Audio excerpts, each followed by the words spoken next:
on continue nos playlists enduire comme un pro avec cette nouvelle vidéo où je vais te donner tous les conseils pour que toi aussi tu puisses enduire comme un pro. Si toi aussi tu veux tout savoir sur l'enduit, abonne-toi à la chaîne et active la cloche des notifications pour recevoir l'intégralité de mes vidéos sur les enduits. Like si tu aimes. Et surtout, si tu as des conseils aussi à nous partager, mets-les en commentaire, c'est fait pour ça. Le conseil que j'ai à partager avec toi, pour le premier, c'est toujours d'avoir des lames propres. Ça t'évitera beaucoup de galères, parce que quand tu as de l'enduit qui est sec sur la lame, après tu vas faire plein de traînées quand tu vas lisser, c'est dégueulasse et tu vas vraiment galérer. Pour le deuxième conseil, les lames, ils ont toujours un sens. Donc là, si tu vois bien, ici, il y a une courbe là, et on le retrouve aussi sur cette lame-là. Donc toutes les lames ont une petite courbe. Donc ce qui fait qu'ils ont un sens. Donc il faut toujours mettre ses doigts dans le creux et venir contre le mur comme ça. Donc les lames toujours dans le creux. Je te montre pourquoi. Alors j'ai teinté un peu l'enduit pour que tu vois mieux. Donc là je l'ai mis en gris. Donc regarde, je l'ai mis à l'envers. La lame, le creux il est de ce sens là. J'aurais dû normalement mettre l'enduit de ce sens là. Et regarde ce que ça va faire.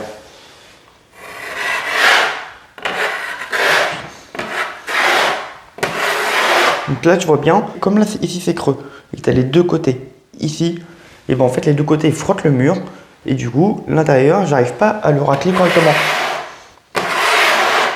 On va passer rapidement à la protection. Bon, je pense qu'il est inutile de te dire qu'il faut protéger son sol, surtout si tu ne changes pas, à moins que tu as envie de faire le ménage, mais c'est très chiant. En tout cas quand tu as des obstacles comme des portes ou des fenêtres, viens mettre un petit scotch sur le champ.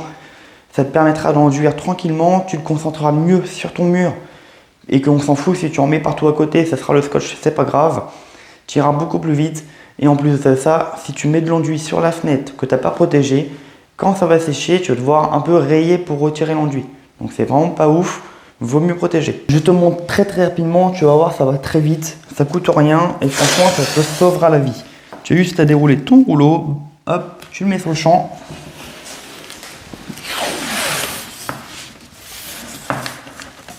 Et voilà, c'est fait. Tu prépares ton enduit. Et là, tu as vraiment juste à venir enduire. Et on s'en fout de la fenêtre. Le dernier conseil que j'ai à te donner par rapport aux lames, c'est de toujours avoir des lames en bon état. Donc on ne travaille pas avec des lames déglinguées parce que sinon ton travail va être complètement gâché. Juste pour ça, ça serait vraiment dommage. Par exemple, là j'en ai une qui a traîné dans le camion. Elle a pris plein de stars. Donc du coup, je ne l'utilise plus que pour retirer le papier peint.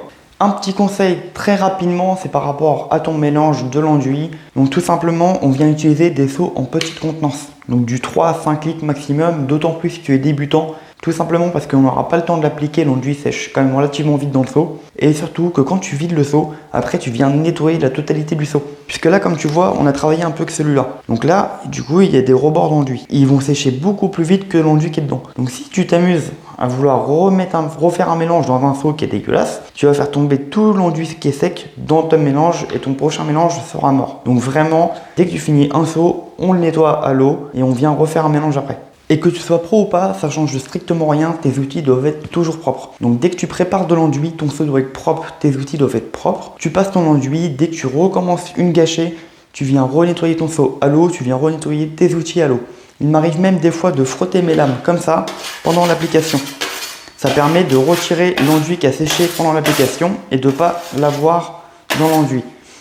Parce que si tu as trop d'enduit et tu as ce genre de choses là, tu vas le remettre dans le seau. Puis si tu le remets dans le seau, ton seau il est contaminé. Donc après, dès que tu vas reprendre l'enduit dessus, tu vas faire plein de traînées à chaque fois.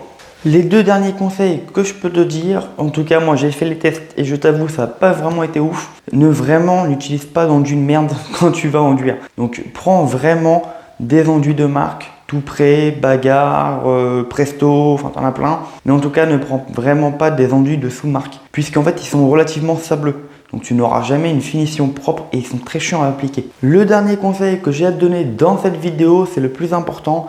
Si tu as un mur qui est vraiment abîmé ou tu as un mur qui est même propre, si tu veux venir l'enduit, fais des couches de ratissage. Donc le ratissage, c'est tout simplement que tu vas venir faire une couche d'enduit, tu vas mettre très peu d'épaisseur, mais par contre tu vas faire 2 ou 3 couches, ce qui te permet d'éviter de poncer. Surtout si tu es débutant, si tu fais un lissage et que tu veux rattraper ton mur d'un coup, tu vas peut-être pas y arriver, tu vas laisser plein de défauts, 2 côtes d'enduit qu'il va falloir poncer après, et là je t'avoue ça va être vraiment galère. Le ratissage lui te permet de faire plusieurs petites couches, ça va beaucoup plus vite et au niveau du ponçage tu en as beaucoup moins.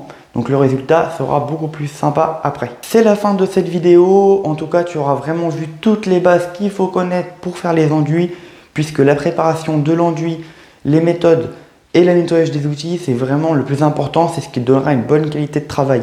Donc si tu as vu cette vidéo, c'est que maintenant tu es prêt à commencer à appliquer ton enduit.